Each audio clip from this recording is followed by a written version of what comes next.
You're listening to the voices behind Women's Cricket Chat. That's Hannah, Georgie, Cassie, Mahika and Alex. Coming up on today's podcast, we've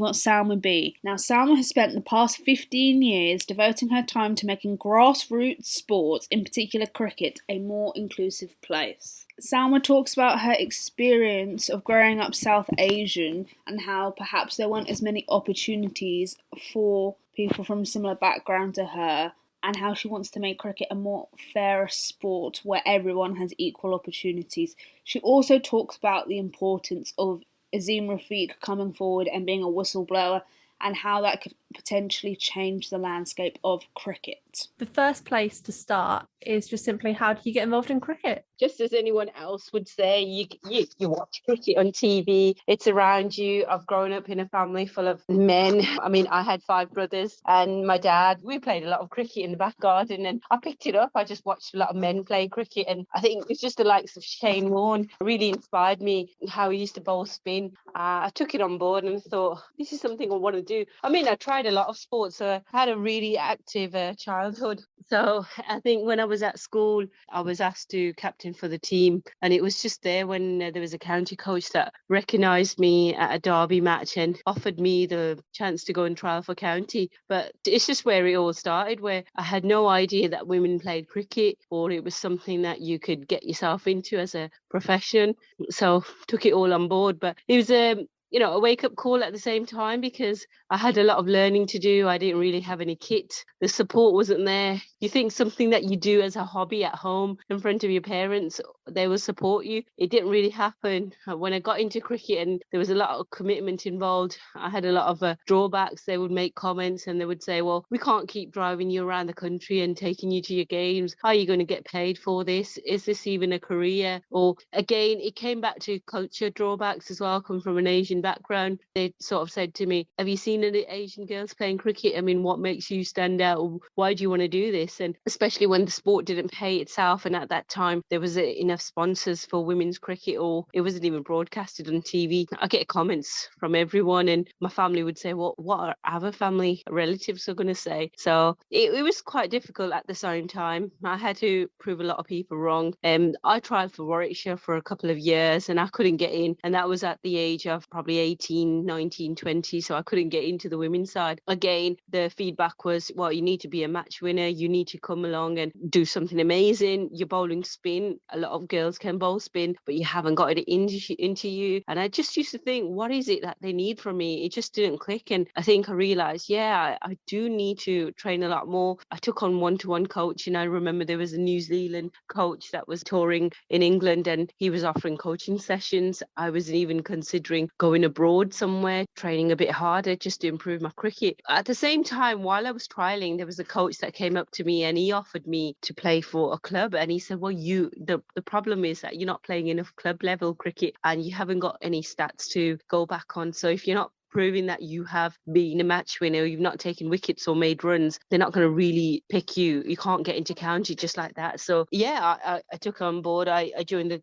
Five Ways Old Edwardians Cricket Club. That was about 40 minutes away from my house, but my coach was really supportive. He said he's going to help to pick me up for games and drop me off. So it was quite good that I got that support. And when I joined, the girls were very family-like, really supportive. They were younger girls than me that played a lot of cricket already. There was a lot of siblings that were playing together. But where I fitted in, this was good. It was brilliant for my game. It gave me a lot of confidence. And I think at that time I thought, wow, I've played a lot of some cricket now, and I've started to not only play for the women's side, I was playing for the men's teams. I joined other midweek cricket teams, and it was only because they wanted help with getting enough players for a team and set up a midweek, a short game version matches, and I helped out. And I think again it helped me and it helped them, so it improved my game. And at that time, I think I was about 22 when I trialled for Worcestershire County. I missed the first 2 trial dates and I thought, oh, sugar, yeah, how's this happened? And it was the last session. I turned up and I just gave them my all. They were training in the net, batting and bowling. And yeah, I think I must have done something right, where I got the call that night to say, yeah, you've been selected for Worcestershire County. So it's quite a changing moment for me, because I probably was the first and the few of the Asian Muslim girls to play for Worcestershire County and to be selected for the women's senior side. So that was amazing.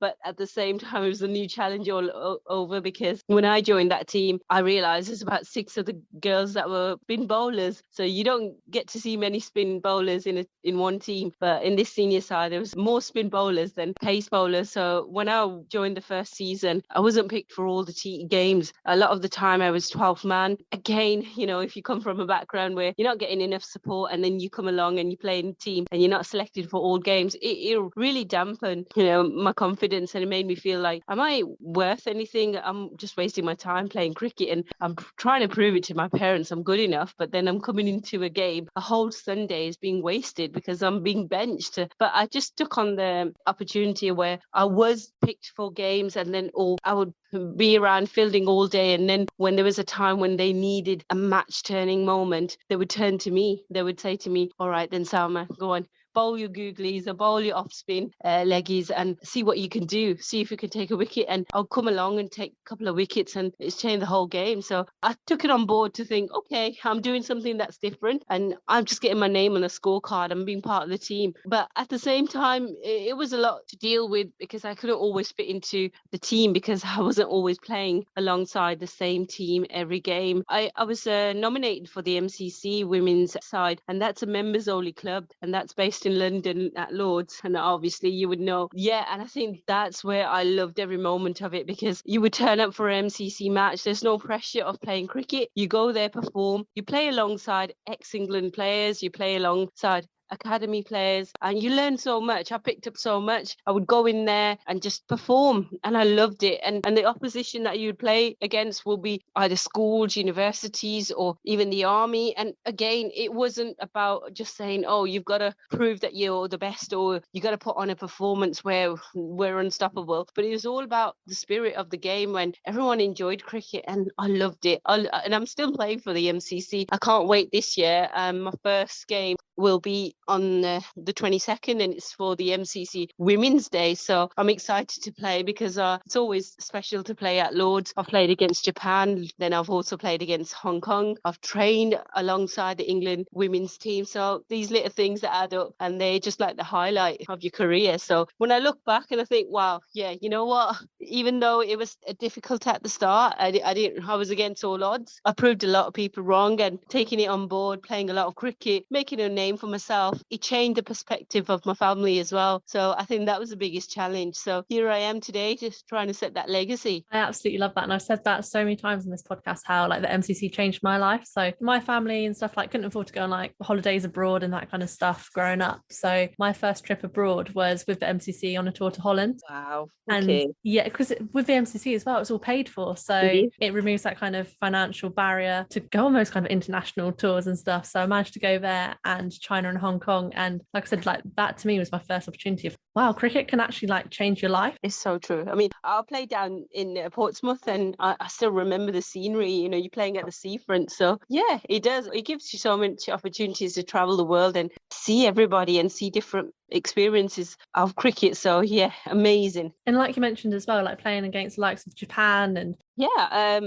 my biggest highlight, I would say that I was playing a game against, I think it was Oxford University, and the captain that we had, she's really encouraging, very supportive, and I think I was bowling and she's just watching me, and she gave me a lot of chances to play. And I think that same game we had Claire Taylor, who was in my team as well, and they were talking between themselves. And I think later during the interval, I asked my colleague, I said, the captain, she's really supportive and she's really encouraging, and I think, I feel like today she really put me on top. And they were like, well, do you know who she is? She's the under 16s England selector. And I was like, oh wow. And she asked somebody of my age, and I think at that time I was about 25, and was thinking, oh darn, I could have been a lot younger and possibly had that chance to play for England. But yeah, I think that was one of my highlights. But when you look back at playing a lot of cricket for yourself, I used to think, well, what am I doing for the community now that I've made it as far as I can? Is there something I can do for the girls of of my background. And I think that's where I really got my greatest satisfaction. I came back and I thought, okay, I've got a good friend of mine. We've played a lot of five-a-side football, which was futsal. We used to play at the futsal arena in Lozells. And I had a sit down with her and I said,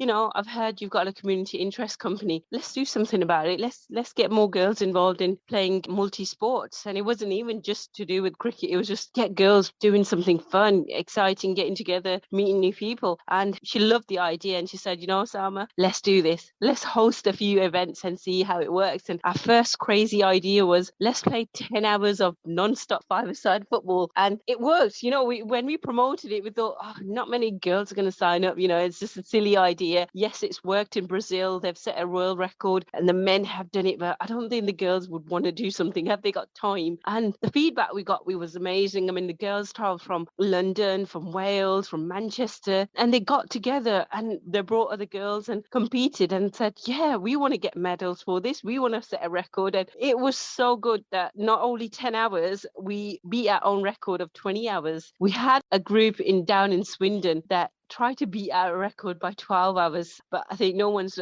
beaten 20 hours, so we hold that record, which is amazing. We did a lot of indoor T10 cricket World Cups, and not only hosting women playing cricket, I managed to pull off an event where I hosted men to play T10 cricket, and again the feedback from them was, we couldn't tell if it was a male dominated organization or a female dominated organization that pulled this off. So it was amazing. And we introduced dodgeball just recently in August. I did a park league event for women, and that was like a tri-series event, and it was coming off the idea of the 100, and we did like a 50 over game, so it was a 5 over deliveries. And again, the feedback was, come on, Salma, you got to do an annual thing. And I'm hoping this summer. It's really exciting. I've got a lot to follow on. So yeah, I mean, it's a lot of commitments at the same time. And like today, I've got to work around my kids, but I love every minute of it. Again, doing for others. That's what it's all about. As a grassroots champion, I'm so privileged to become a hometown hero. So the Commonwealth Games are coming to Birmingham, have a hometown. So I'm really excited about that. And there's so much at my doorstep. This is what it's all about. And I think now that I've done it, I really, I want to do a lot more for others. And that's where it just gives me that gratification to know that, yes, doing for others and seeing them going from one place to another. I've seen a lot of girls gone on to get national awards, so it's exciting to see that you've supported someone and they've taken it aboard. They've got onto courses as coaches and umpires, and it's given them confidence. And sometimes you get girls that want to play sports because of mental health issues, and I think, yeah, let's get them involved. So there's a lot of different reasons why people join and take part in events and sports. So it's good to see that we're making a difference. Everything you're doing at the moment kind of must stem back from that, about, like you were saying, proving a point, making a difference, but also just representing your community. Like I say, when I was growing up, I didn't have many role models to look up to. And a lot of it was men playing cricket or white class groups. And I think, Charlotte Edwards visited my cricket club years ago, and just remember her words saying, Salma, what you're doing, just continue it. Somebody will see it one day. And I think those words made such an impact in my life, because there's many times I wanted to give up. I used to think, there's not many people like for like around me. Where I'm playing, the places I'm playing are well off, and I'm the odd one out, and I look different. You can tell I'm the brown girl. And I took it on board, and I thought, that's what makes me stand out. And I think, a lot of people will turn heads and think, well, what does this girl entail of? And I think that's where it made a difference to say, okay, I'm here, I'm doing something different. I'm not an overseas player, but I'm here. I've grown up, in a suitable community, and I want to prove that a point that, it doesn't matter about your background. If you've got something in you, go for it. You've got that passion, you've got that talent. Everyone's got a chance to prove themselves. And I think that's what makes a good story. And I think, when I met a lot of like for like girls that had the same sort of mindset for life and the profile they built up, and I thought, everybody should be allowed that opportunity. And now, as a role model, as a coach and an umpire, I think it's so crucial of me to be at that place where I can remind people that if I can do it, so can you. And it is possible. The games are for everyone, and this is what we want to see more of, because sports and cricket is about having everyone come together, and it's your talent that shines on that scorecard, for that day, for the game. It's what you do on that pitch that does the talking. and it's not about your background, how much you've got in your pocket, or the color of your skin. It should be open to everyone. So yeah, I think it's helped me in a way. I've taken it on as a positive role, so I'm excited. I mean, just recently in 2021 at the New Year's Honours for the Queen's Honours, I received the British Empire Medal, and it's in my wildest dreams I would have thought that that's going to be me that's going to get a medal. And I think I hold that place, and I think, yeah, it holds a lot of responsibility now to know that, am I going to provide for the community? Am I going to prove it to a lot of people that, yeah, I've had to work my way up and it hasn't been easy? And I can just remind them, yeah, but you work at something, one day the results will come. And I think a lot of people, even my dad still says, well, you didn't play for England, I didn't see you play on TV. And I think, yeah, you're going to say that, but it's not about just playing for the best team in the world and feeling that greatness and achievement. It's about possibly there's other ways going around it. And you think, maybe I wasn't made to play cricket all my life. I walked into the Northants County, I was selected straight away. They knew of me at that point. They wanted me to play every game. And I think within that sort of year, I settled down, I got married, and then I was more committed on settling down, having my family. So there was one point where I was desperate to play every game, and there came a time where I was given the chances, do you want to play or not? And I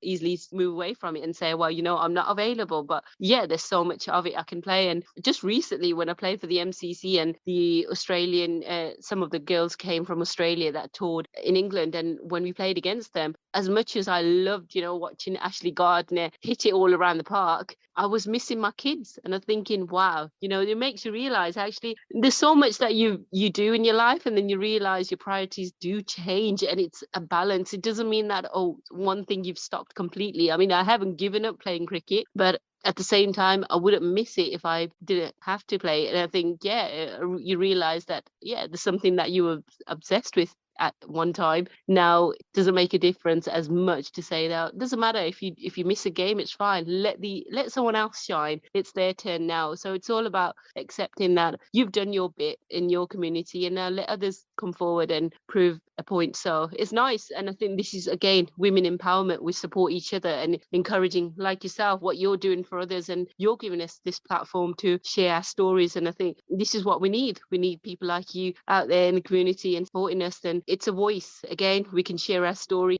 I hated cricket for a while, and I absolutely hated it. And then I kind of got that confidence back a bit and thought, you know what, I just want to go and play some club cricket. Only a couple of years ago now, I've only been back playing for a few years and stuff, but it's just reframing it in your mind that you don't have to be the best. Exactly. But you can be about being, like you said, playing for England or being the best player. There's so many other career opportunities, volunteer opportunities. And I want to kind of touch on the motherhood point as well, because I think it's a good time to bring that up, and then we can move back on to umpiring and everything else. How do you find motherhood in cricket? Because as you know, I'm expecting my first child this summer, and at the moment there's a lot of uncertainty and anxiety, and I'm just like, how am I going to juggle it all? Well, first of all, I'm going to say congratulations to you, bringing in a lovely child that's going to be inspired by mommy and everything that you do. So just keep doing what you're doing. That's really good. And they will look up to you. They'll see each moment and think, wow, mommy's doing all that and I need to do that. And I think, again, motherhood is about balance. And I think you got to keep yourself sane. You've got to keep yourself at it. And I think when you have that positive mental health sort of lifestyle as well, it's a good impact on your kids. If you were just down to committing to them, it'd be difficult, because you will be the best mother in the world, and we all pray to be the best, but there's so much that you can do for the kids. And I think, again, they will remember the moments where you've done something for yourself as well, and I think you will have something to talk about, and it'll inspire them. I mean, I've still gone back to work in between of having my kids and played cricket. When I don't play my sports, I'm actually hemodialysis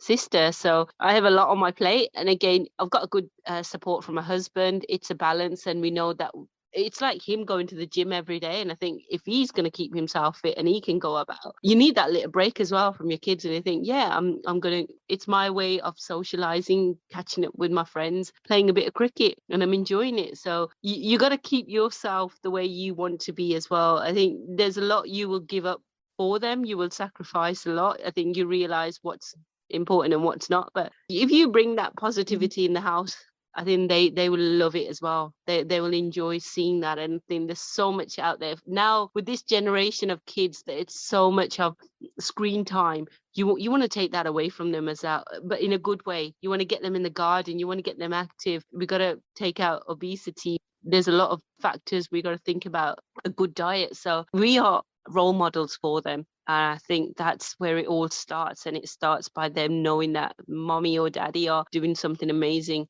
They want to be just like us. I think my girls, they look at my trophy cabinet, they see medals. And I do say to them, those medals belong to you. They are your trophies. But you'll only feel the greater achievement when you're going to work hard for your own medal. And my best plan is to introduce them to all sports. And it's not that, oh, just because I couldn't fulfill my dream or I couldn't play cricket at such a level, now they're going to have to complete that for me. I don't want to have that mindset, because that was the mindset of our generation, of our parents, and they're of a different generation now. It's about letting them find their feet and finding themselves and enjoying everything, taking everything on board. And if there's something that they really want to do, I will be there. I will support them all the way. I think, I do remember that, having borrowing kit from colleagues at a time. So now there's a time where I've been sponsored for my kit. So I don't want to make it too easy for them. I still want them to know about working hard and having that feeling of achievement will be much better than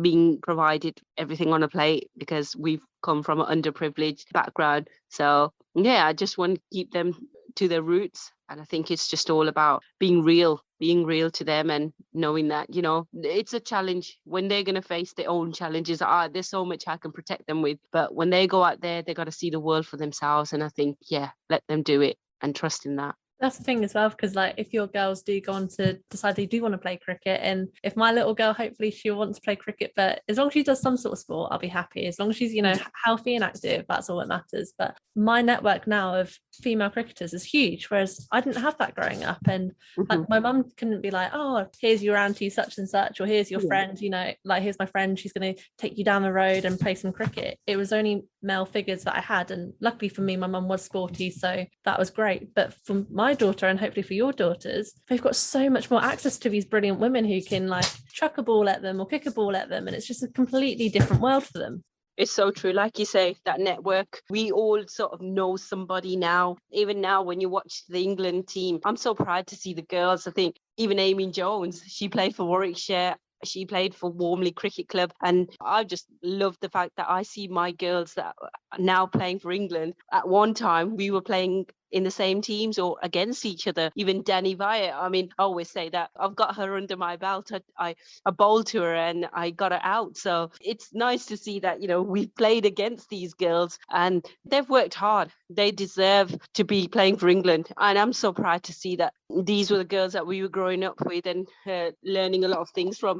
So it's good to see that. And I think, that's what makes it more exciting. Yes. So the Mad Productions, it was all set up in 2012. Again, it was just an organisation where we thought, well, when I was growing up, I didn't have these opportunities. And what can I do for the community? If I had the chance and if I was aware of all this going on, I would have 100% joined in. So again, where we set up sessions in the community, get girls to come along, try a bit of taster sessions of cricket itself, get them to see what it feels like having a full kit on, playing in the net, helping them to prepare for trials, if anything, and just advising them on the paths to take for coaching and umpiring sessions. If any funding was available, it was a way of me getting that connection and saying, well, I know somebody and this is available. Have you got someone that's keen on joining in? So we provided a lot of sponsorship opportunities. At the same time, when I collaborated with my good friend Gemma Smith, she had the Sporting Pathways Community Interest Company, and when we put it as a partnership, that's where we hosted events. And when we look back now, we can't believe we've hosted 9 events. The first 8 were all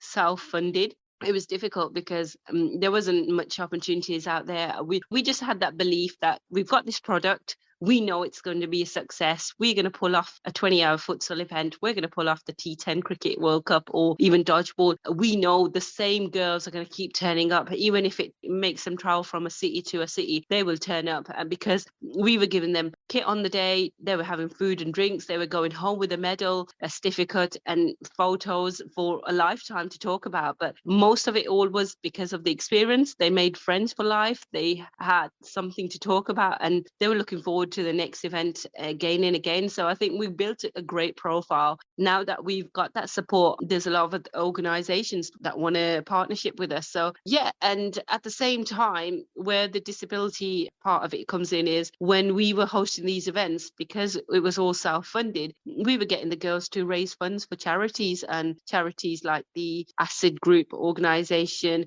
autism, cerebral palsy. Coming from a medical background, it was a nice way of teaching the girls in the community and getting them to talk about these medical conditions. So it was nice to see that we were raising funds at the same time of doing an event. So these charities would come down and support us on the day and just be grateful that we were doing something amazing. So yeah, we managed. It was hard work at times. We were out of pocket and we would think, is there any point of this? But when you saw the feedback from players, and these girls had never played any sports before, they come along and just try it out and enjoyed it, we think, yeah, we're doing it for them. You know, that's what it matters. And I think, yeah, I've built such a big network of these girls coming along, and now we're still in contact. It's amazing to know that we're still in contact, and there's always something around the corner to say, okay, is there anything out there for us? And we want to pull off more events, and I'm looking forward to this summer. We're hoping to do one in the summer and something in the winter. So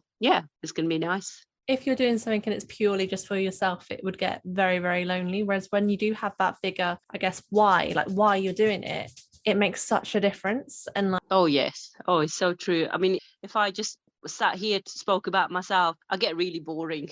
And I would say, yeah, oh yes, I've got these many national awards and I've done this and done that, and I've done it for myself. But yeah, it's not just about doing everything for yourself. And I think, yeah, I'm glad I was made for doing for others. And I think that also comes from my nursing background. I do a lot for my patients, and I've enjoyed when I look back and I think they are patients that are on dialysis. They depend on a machine. They are there for 3 times a day, and without it, the kidneys don't function anyway. They need the kidneys to be filtered. When I look at them and I think, it was my nursing that helped me to do my sports, because that's where I used a lot of my money. But also I would think, yeah, I'm so blessed. We are so fortunate that we are not tied onto a machine, or we've got no needles in our arms.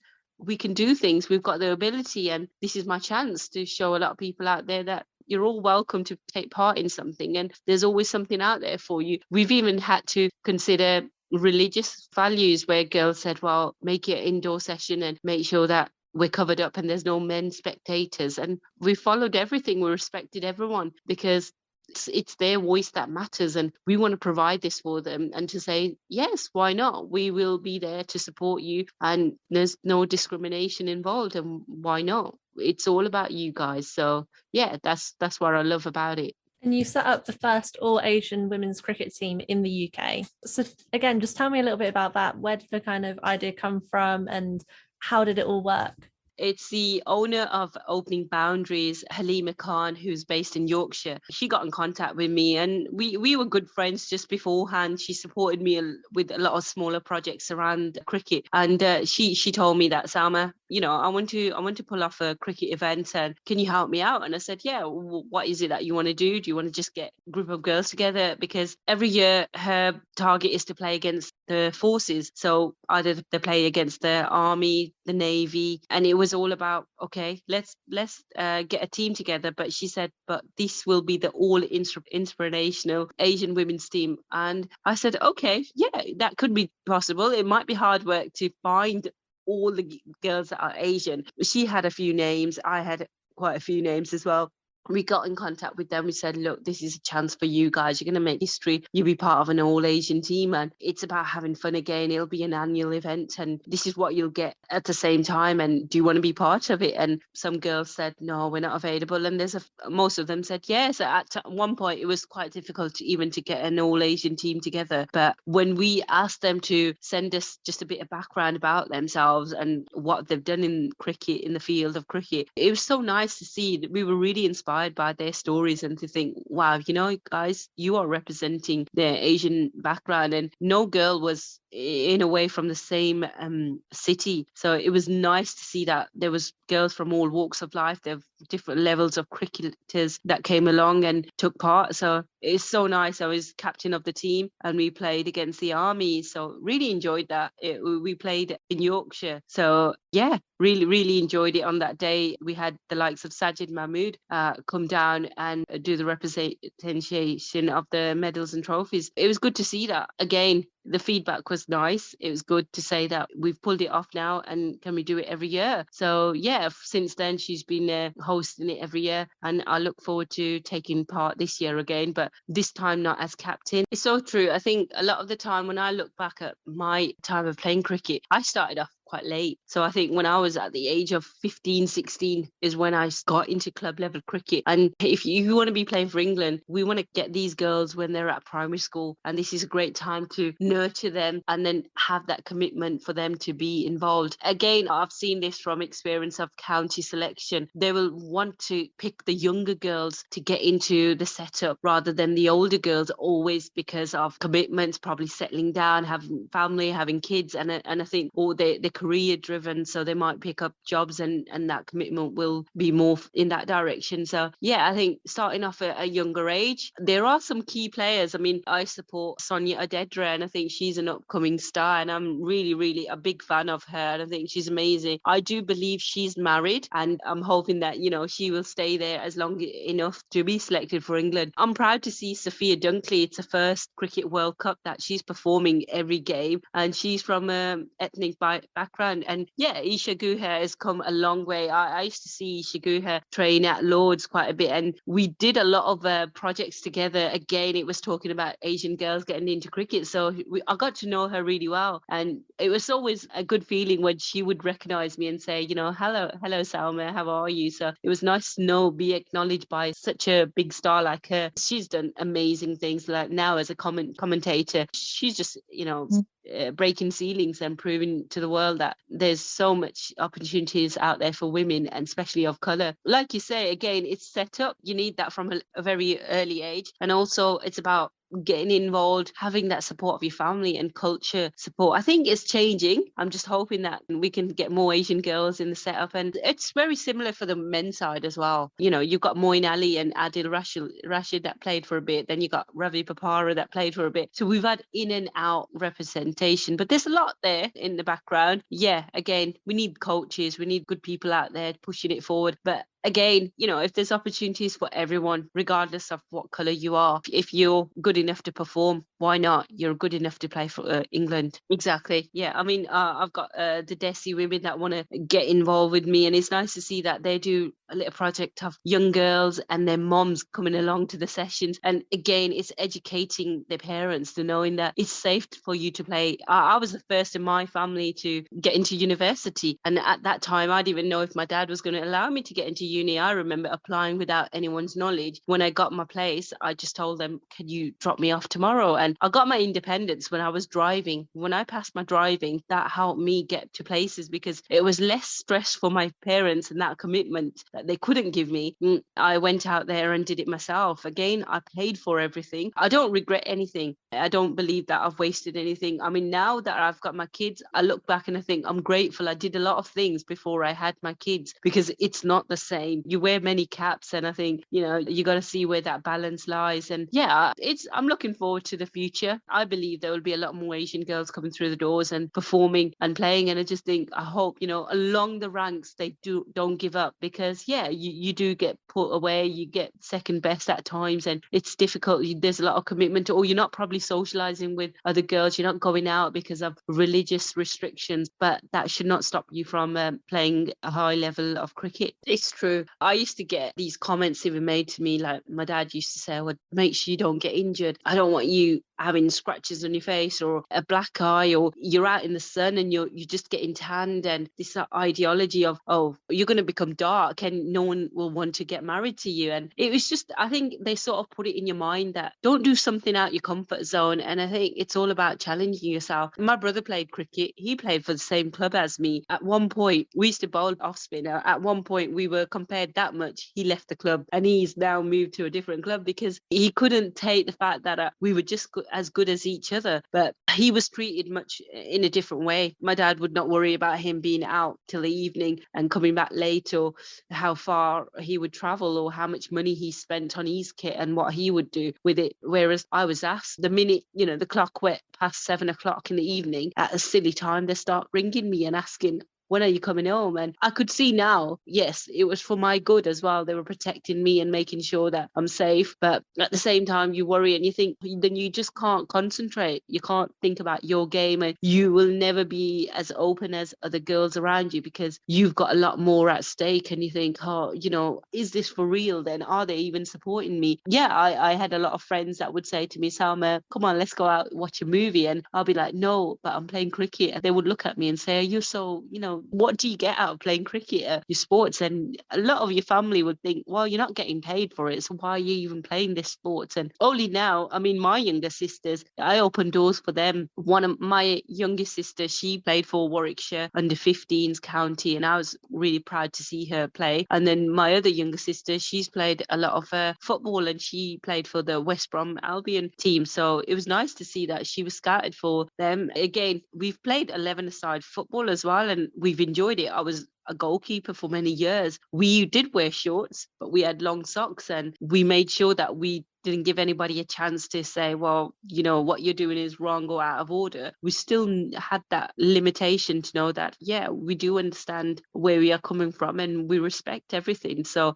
if we love the game, why not? We were allowed to play. So my younger sister then went on and did her sports and exercise degree. Now, you would never think that an Asian girl would pick up a sport like that, but she's proud now that she's a grammar school teacher and she loves every minute of it. So I think, yeah, back then it was all about just get a good degree, get a good education, and think about your money, just earn. But I think everyone sort of goes in that same cycle, and it's just going to repeat itself. But it's good to see that when you have something different to do in life and you look back and say, I'm glad. I think all of them mean they've all got a story to tell. I think my proudest probably was my first ever. It was the British Asian Sports Award in 2009. It was the same night where Amir Khan got his first ever national award as well. And I remember that night, Denise Lewis recognized me and said, Salma, I was on the judging panel and I fought for you. I wanted to make sure you win this. And I thought, wow, somebody like her, such a big role model,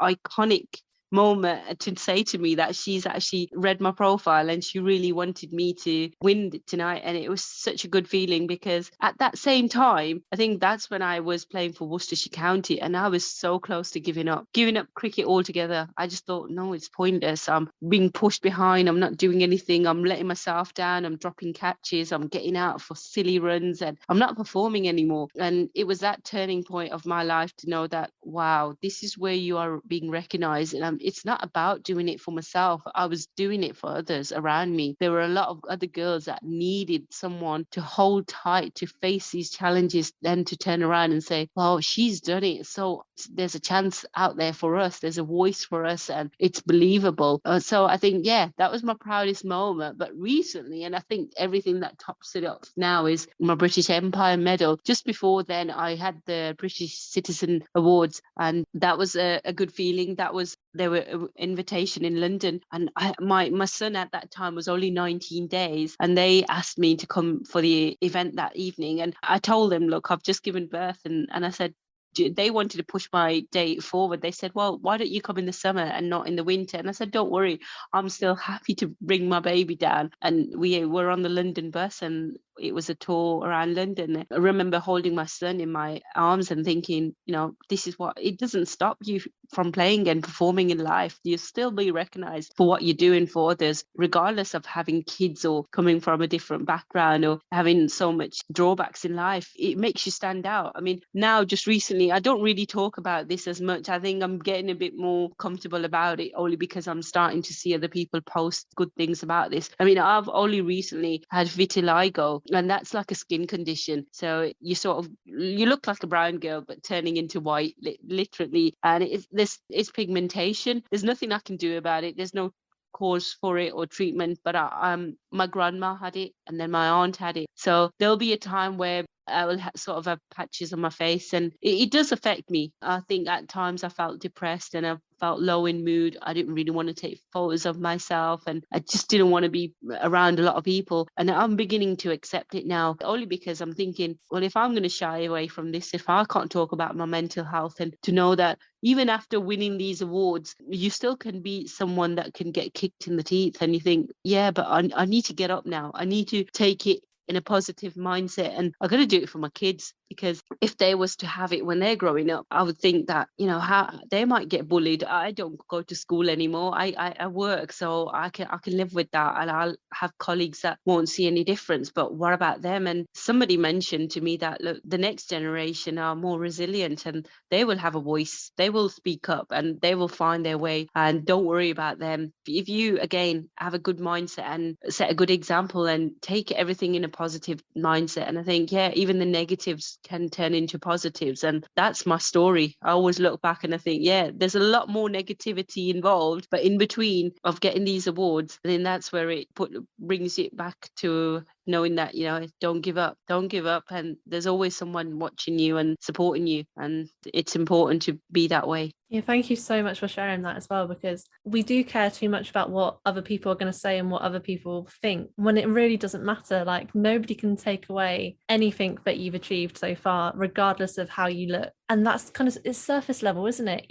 If that's all what people are going to look and say, they're not worth having around you anyways. And I think people do find it quite hard as well, when you are such a positive person, to open up and like let people know as well. Like, it's not always 100% happy days at all, because it's not, social media especially, it only shows you that kind of perfected version of yourself, doesn't it? We only show the highlights and stuff, and it can be quite tough when people only see you as that person. It's so true. I mean, I'm not going to lie. I think since the racism debate that happened with Azeem Rafiq, I really shied away from even talking to the BBC at one point, and I thought, I don't want to get involved in this because it is quite a negative subject, and how will they turn it around? But it brought back a lot of memories of what I had to face in the county setup. I mean, at times when I didn't perform really well, I would just wait in the changing room or be the last one to get changed, or get in the car and just leave and not talk to anyone. And it was so hard. It was isolated at times. Even when I got home, I didn't really speak about my performance. And again, yeah, you do need to create that balance and think that, how do you turn things around? And like you say, if they don't think good of you, or they have something to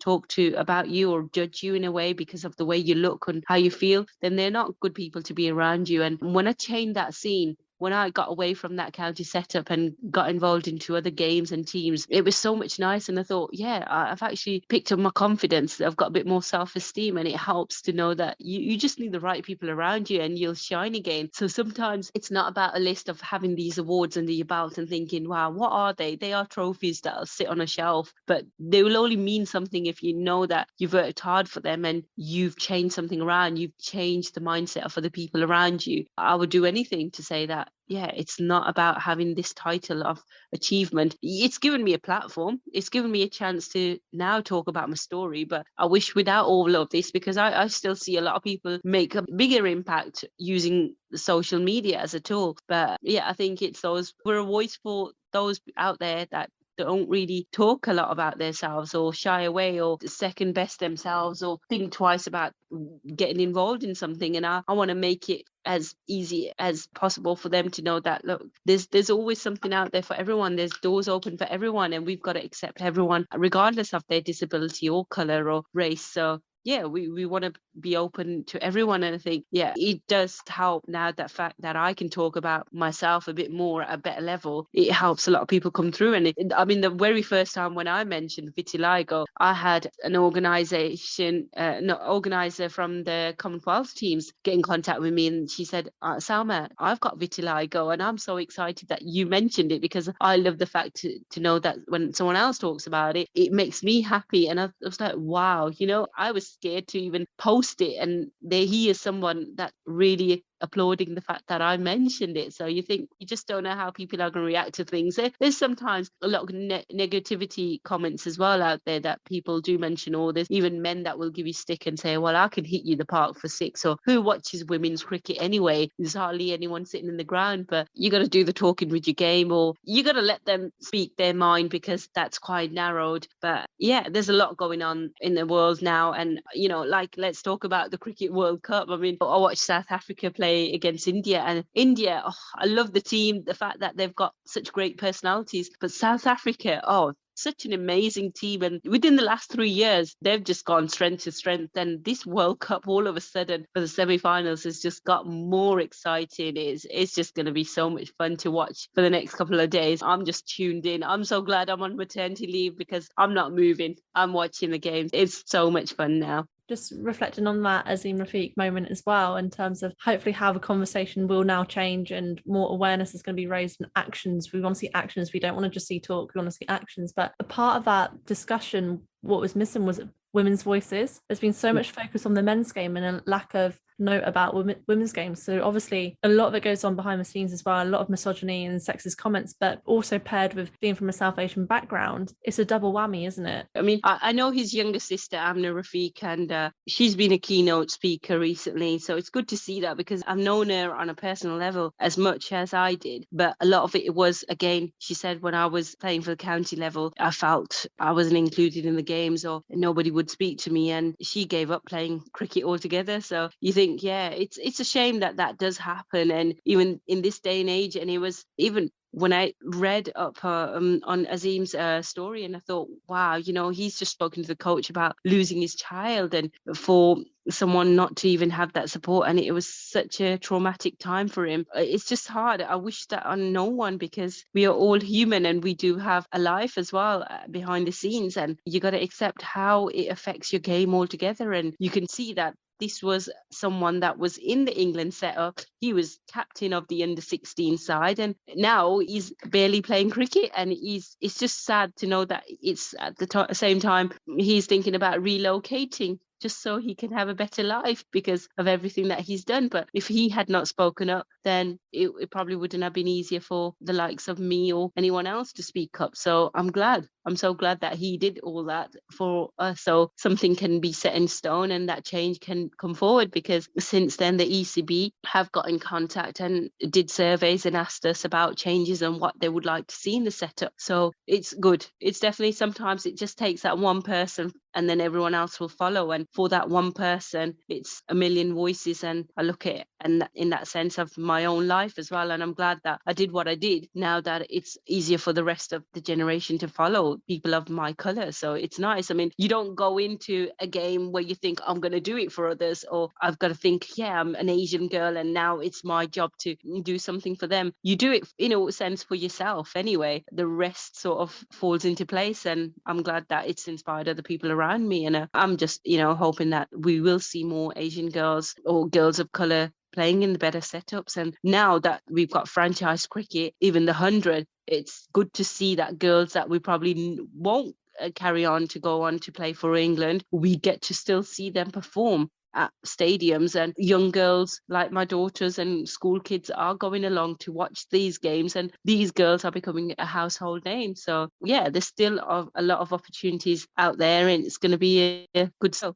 Commonwealth Games, Birmingham 2022. hometown hero and ambassador. Tell us a little bit about what that means and all the work that you've been doing to promote the games. Last year, they did a process where they were looking for hometown heroes. They read up a lot of stories and there was nominations, a process that was going forward. And out of, I probably believe, about 1,000 applications, they came down to the top 14 hometown heroes that were doing amazing things in their community. And I was lucky to be one of them. And it was so nice to get that call and to know that, oh, you've been shortlisted and we want you to come along and take part. And the first ever thing that we want you to guys to get involved is the Queen's Baton Relay, which happened last year in August. And it was such a great event. I mean, we had the honour of being at the Queen's Palace, a few feet away from the Queen, Her Majesty. And it was so nice that this was the launch of the Queen's Baton Relay. And we had a walk around. It was all